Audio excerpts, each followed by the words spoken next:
Guys, the Trump administration has just released their AI action plan, but it's not going to include everything that you may have expected. Today, we're getting into it, the nuts and bolts, all the three key pillars. And we're going to talk about the opportunities for us to make money because let's face it, as men, we can't just sit on the sidelines. We need to get in the game. We need to generate financial freedom and we need to stay safe because, guys, some of the estimates on job displacements are insane. So their official stance here is the United States is in a race to achieve global dominance in artificial intelligence. Whoever has the largest AI ecosystem will set global AI standards and reap broad economic and military benefits. I think we can all agree with that. It's going to change the world. Goldman Sachs is anticipating 300 million jobs displaced. World Economic Forum anticipates 200 million. 40% of employers are going to be looking to remove employees. So the job market is certainly a big deal, but there's also major national security risks. The company or the country that masters AGI and implements AI implementation into cybersecurity, cyber terrorism, database building, energy production, robotic production, drones. Have you seen the videos of AI robots with flamethrowers attached to their backs? This is a real thing. In any event, the companies and the countries that dominate AI are going to dominate the world. And quite frankly, I think it's interesting to kind of put it that way because over the past several weeks, we've been talking about how all the companies are in a race for AGI. This letter from the White House, this action plan from the White House makes it clear that the US government is in that race as well. So they frame AI as a transformative force akin to the industrial and information revolution with potential to advance fields specifically in energy, healthcare, education, and defense. I mean, I've been saying this, guys, this is the Industrial Revolution 2.0. And I know it's scary, but at the same time, this is one of the most exciting times in human history to be alive because AI is going to fundamentally change everything that we do. Their primary goals include global AI leadership to set standards, boost economic benefits, and counter adversaries. We're going to talk about the three pillars here in just a moment.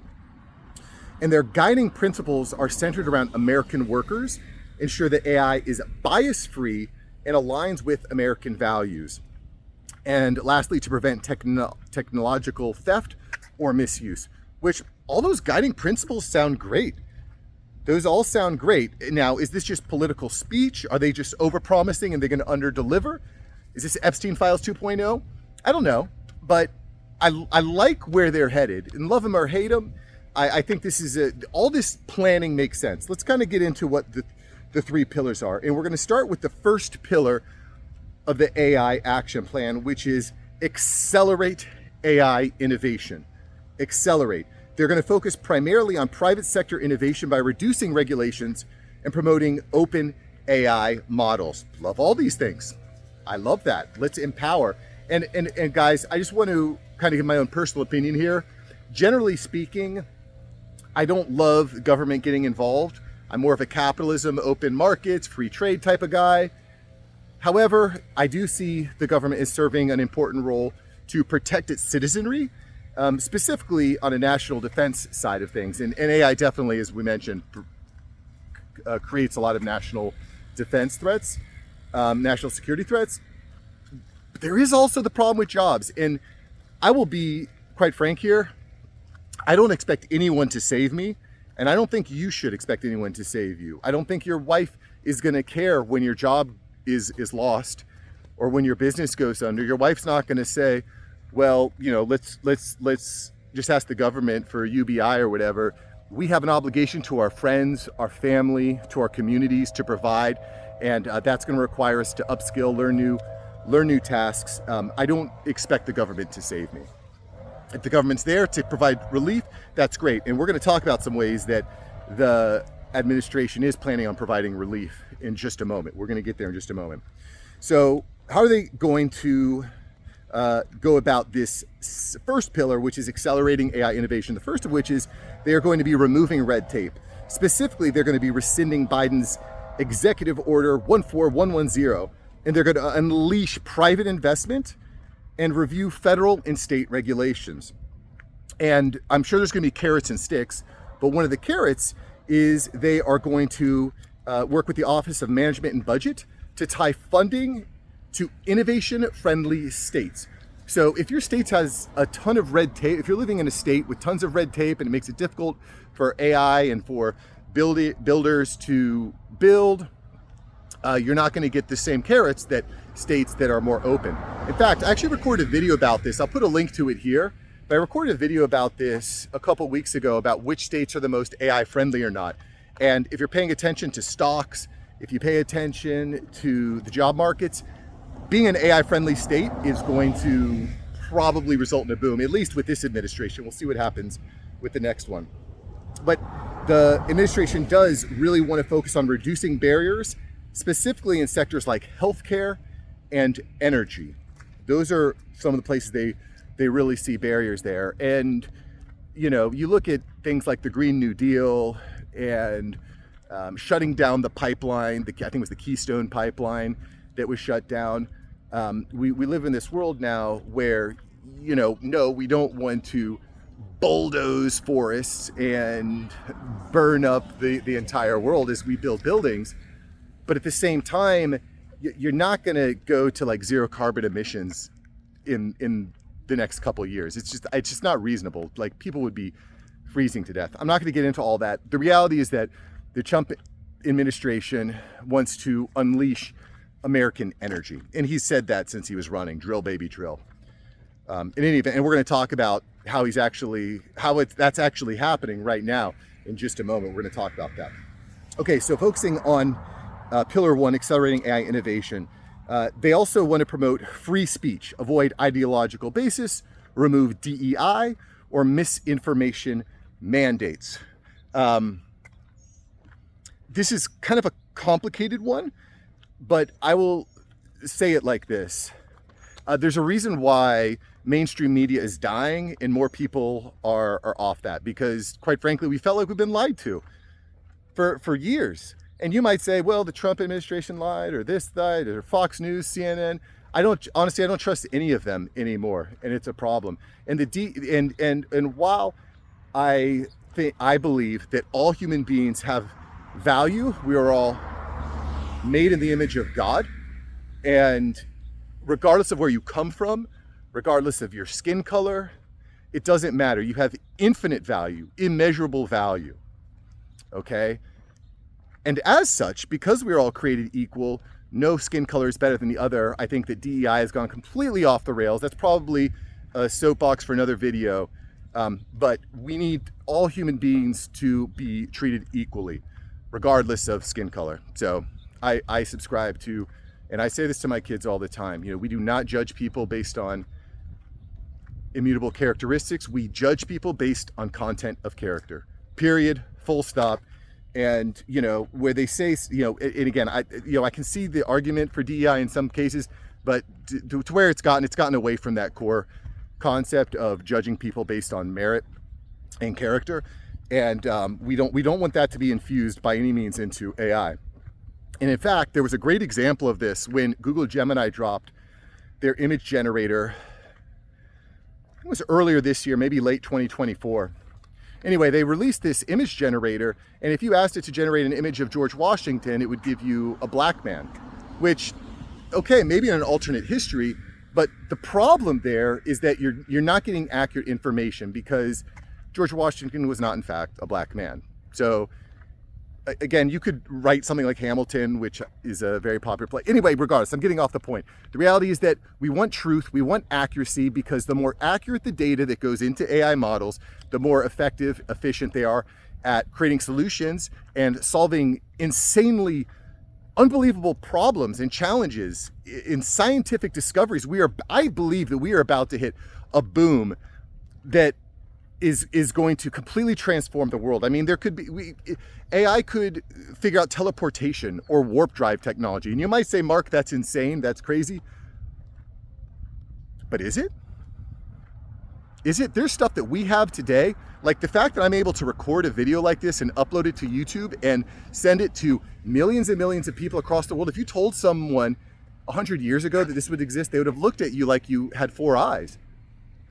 So at any rate, I dream big, boys. Dream big.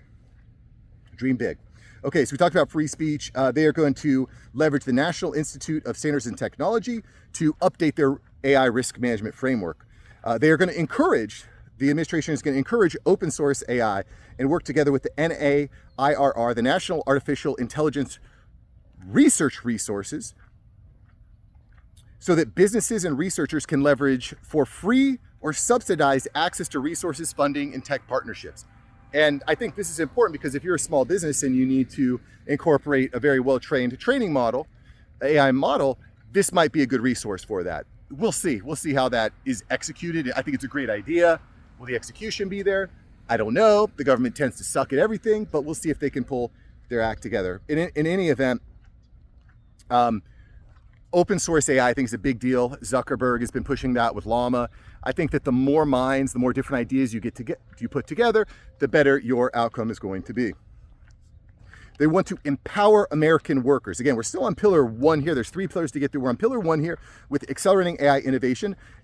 They want to empower American workers and adopt a worker-first approach to harness AI for job creation and productivity. And I love this. I love this. You can't displace 100 million American men and give them no jobs and say a robot's doing it now and expect things to be okay. That will not work. So is this just political speech? Is this PC speech where they're just trying to be like, hey, we got your back? Or is it real? Is it fake? I don't know. We'll see. But they did emphasize that.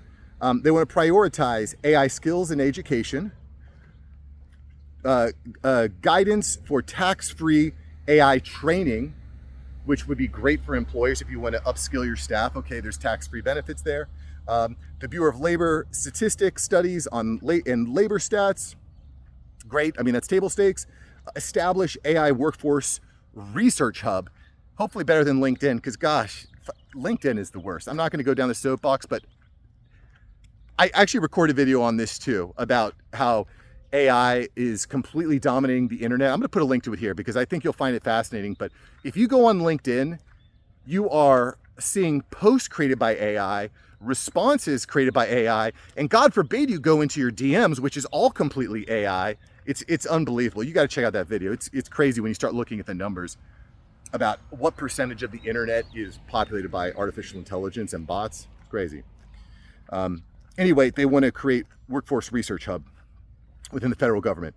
They want to fund retraining for displaced workers using rapid resource funds. So again, more upskilling. And I would encourage you guys, I've been talking about this in recent videos, do not wait to lose your job before you start upskilling. You need to upskill now.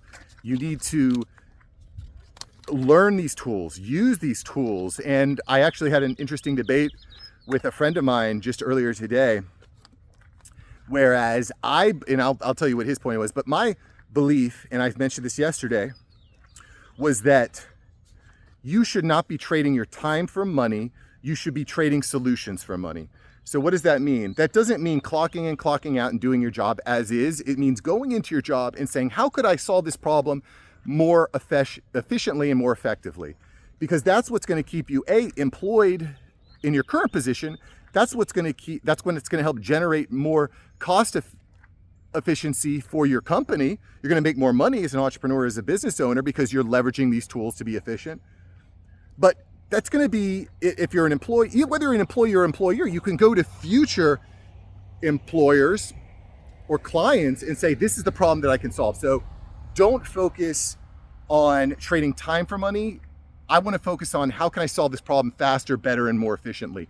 That's where the money's going to be, boys. That's where you're going to be able to retain your job. His point was not everyone's going to be able to do that. And that's a whole nother problem that requires a whole other solution. I don't want to be the guy that gets thrown out because I'm not willing or able to solve the problem more quickly or more effectively. I think that's a very dangerous position to be in. Anyway, shout out to Casey over at, I think it's Freedom Income on YouTube. Great guy. Okay, so we talked about pillar 1, explode the innovation. Pillar 2, build American AI infrastructure. Drill, baby, drill, build, baby, build. And they specifically plan on doing this through energy, grid, manufacturing needs to support AI compute demands. Guys, the more important AI gets, the more important power is, the more important chips are, the more important cooling is. It's a whole new manufacturing and infrastructure ecosystem that needs to be developed here in the United States. You cannot rely on Taiwan for chips manufacturing. You cannot rely on solar solely. I think solar plays a very major part in energy production, but you cannot just rely on the infrastructure that we have now to power this AI boom, the size of the industrial revolution or the information revolution. It's not enough. It needs to be developed. So I like where they're going with this. And don't just take my word for it. This is already happening. In Pennsylvania, they're investing, I believe the stat is $90 billion in data center production and building. They are building like crazy in Pennsylvania. Why? They've got the land, they've got the talent, but what they do have there is they have energy. They have access to gas, fossil fuels. There is a lot there. So you want to be able to harvest the oil. You want to be able to convert the oil into energy and fuel your manufacturing plants. I actually recorded an entire video on this. I'll put a link to it here on how Meta is doing that. Meta is investing $100 billion into a data center the size of Manhattan. The size of Manhattan. This is an insanely big manufacturing plant. They're planning on processing 5 gigawatts of energy, which is an insane amount of energy, hundreds of thousands of watts. I'm not going to go into all the details on it, but I'll have a video for it here. They're spending $100 billion to build this right out in the middle of nowhere in Louisiana. So when I start looking at, this is not just what they're planning on doing, they're actually executing on it now. You're seeing huge data centers going up. And we're going to talk about some of the opportunities here as well. If you're looking for ways to remain relevant, retain respect, self-respect, and respect with your wife, your spouse, the girl from next door that you're trying to get with, you need to be able to provide to get the respect. You need to be able to provide to have the financial freedom that you're going to require in this coming day and age. Okay, so they're going to invest in the energy grid. They're going to create streamlined permitting for these data centers, semiconductor manufacturing facilities, and energy infrastructure. They're going to reform the NEPA and environmental rules to speed construction. They're going to ensure that secure domestic supply chains are ready to roll. And they're even going to open up federal lands. And again, who knows exactly what this looks like? There is a balance. I live in a beautiful community here where there's a lot of homes. There's a lot of amazing people living here from all over the world. My neighbor is actually from India. He said he just got back from a month trip in India where he was spending time with his family, which is pretty cool. Anyway, you got people from all over the world. But what's cool about this community is it's half homes, half natural preserve. If it was all homes, I would not want to live here. So there absolutely needs to be a balance between nature and civilization, as it were. In any event, they're going to clean that up so they can actually build quickly. They need to build quickly. Again, one of the advantages that China has is that they can steamroll your home or your business. There's nothing you can do. There's no I'm going to go talk to a circuit judge. The CCP just comes in and says, we're building a railroad here. GTFO. Have a nice life. They want to develop the energy grid, prevent power plant closures, and I think this is important. They want to prioritize nuclear and geothermal energy and reform the markets for stability. So nuclear energy is going to be we're going to see a boom in nuclear energy. This is not stock advice, but I would definitely be looking at companies that are building in this way, because we're, I believe, going to have a huge nuclear boom.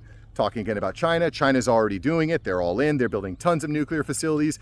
The same thing is going to be happening here in the United States because we need access to more energy. And from what I understand, nuclear is more efficient and more clean than other traditional sources of energy. And then the last part here in building out the second pillar of American AI infrastructure is to bring American semiconductor manufacturing back. We need to be building semiconductors here. And they're going to focus on taxpayer ROI in the CHIPS Act program, integrating more AI manufacturing in there. And this is expected to generate thousands and thousands of high-paying jobs in these manufacturing and supply chains. So they're going to be building a lot of infrastructure here. And that's exciting to me. It's a national security threat to be outsourcing 90% of your chips manufacturing overseas. And this will, again, open up lots of opportunities for jobs. Now, in 5 years, are those jobs going to be done by robots? Maybe. But at least over the next few years, it's going to be human hands on those chips producing these tools. So, and again, I just want to go back to a common theme on the channel. This is not all about, how do I get a job now? It's about how do I consistently upskill so that I can remain relevant in the workplace, because nobody can predict what the world's going to look like in 5, let alone 10 years. Okay. We need to build high security data centers for military and intelligence community usage. Develop these secure facilities for sensitive AI workloads. The Department of Defense standards are going to need to be adjusted and improved for classified compute. And we need to train a skilled workforce. Again, this is where a lot of new jobs are going to come from.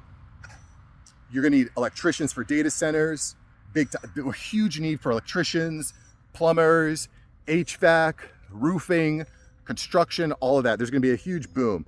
I think electricians in particular, you're going to have a very nice pathway to make lots of money. Not for me. I've spent my time in the field. I was in the HVAC world for about half a year. And I'll tell you, it sucks getting zapped. I got shocked, electrocuted. One day I was like, I'm done. I'm not doing this anymore. It's very difficult work. That said, a lot of opportunity there. The Department of Labor and the Department of Commerce are going to process initiative for skill frameworks, and they are going to fund AI-driven industry training and expand apprenticeships for students. So, before, by the way, if your kid is thinking about going to college, if you're thinking about going to college, I might look into some of these opportunities, because there's going to be, I think, a very clear path to relevancy.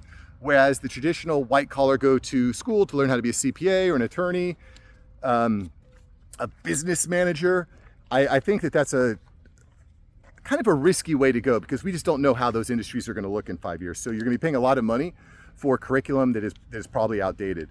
So that's my issue there. Okay, pillar 3, lead in international AI diplomacy.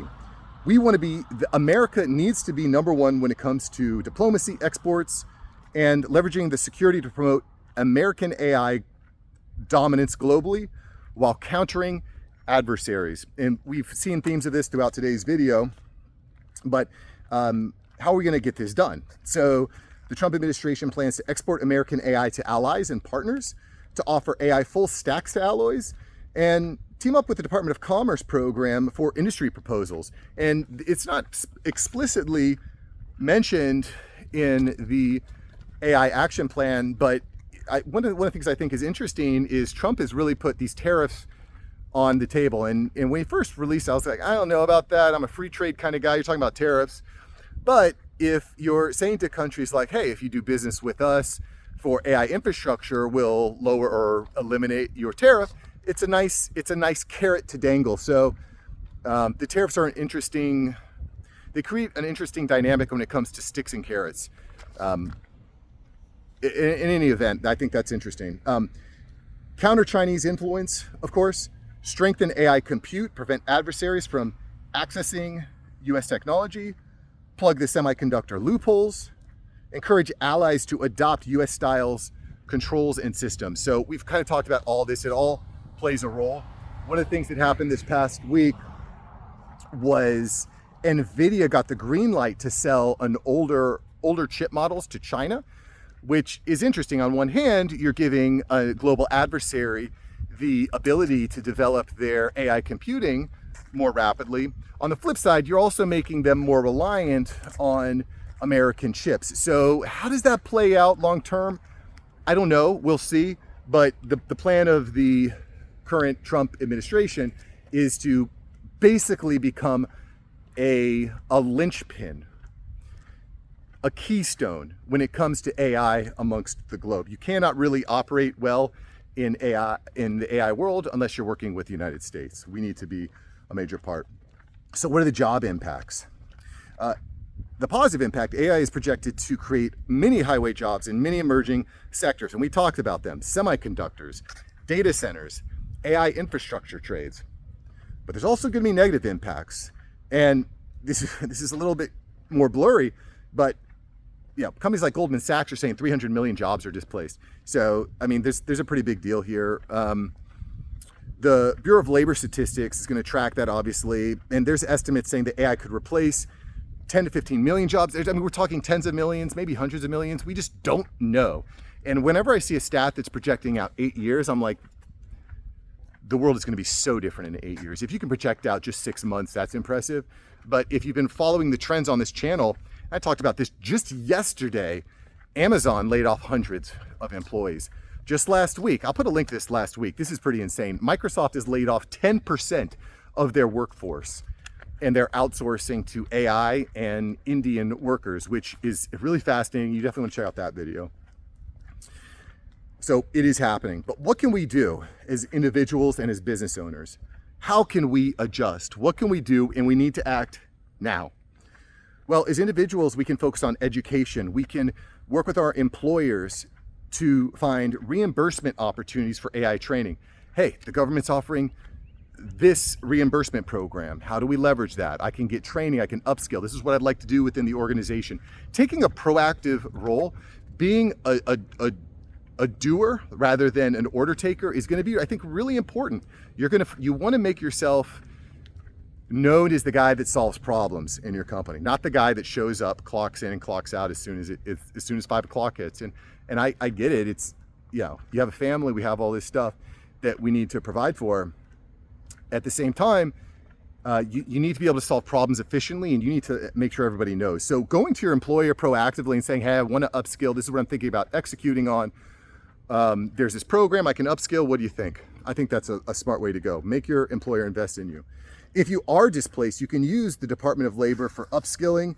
You can monitor the Bureau of Labor Statistics for in-demand skills. We've talked about several of those today.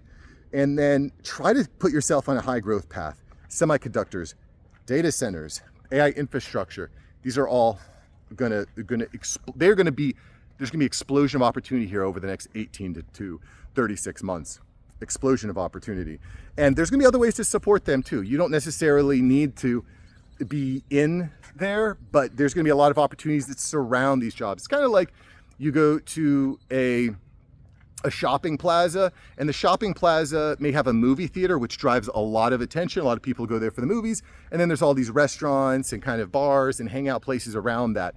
There's other ways to benefit. You don't necessarily have to be in fossil fuels running a $500 million corporation. You could actually be serving the best empanadas on the street. You know what I'm saying? There's other opportunities there. If you're and that's for the entrepreneurs. Also for the entrepreneurs, go to the CHIPS Act, find incentives, join the NARR Resources Pilots. This is going to be a brand new program. Nobody knows what's going on yet. Get in there early. Collaborate in your sector. Find export opportunities, because again, the US wants to be front and center with all these countries. So how can you play a part of being front and center in these different countries? I think that's important. So much to go through. I might have to record more on this in a couple days. There's so much news here that it's kind of like drinking from a water hose, but I wanted to get on here and share it with you as quickly as possible. If you're not yet, definitely sign up for the AI Update newsletter. We're putting all the newest, hottest AI news that's relevant to you. As a man, you need to be informed. You need to make good decisions. And failure to do that will probably leave you without a job. So we got to start upskilling now, boys. I'm going to share it all. Go to the AI Update newsletter. It's aiupdate.ai. I'll put a link below. And I'm really excited about what we're doing there. It's just a really exciting time to be alive, boys. And while there's going to be great problems and challenges and struggles, there are going to be immense opportunities for guys like you and me to leverage. So go out, make it happen. And before I leave you, I will definitely recommend that you check out this video from yesterday. Amazon has laid off hundreds and hundreds of employees within their AWS. AI agents are coming, guys. AI agents are coming. It's not going to stop there. Check out this video from yesterday. I think you're going to really, really like it. See you there. Peace.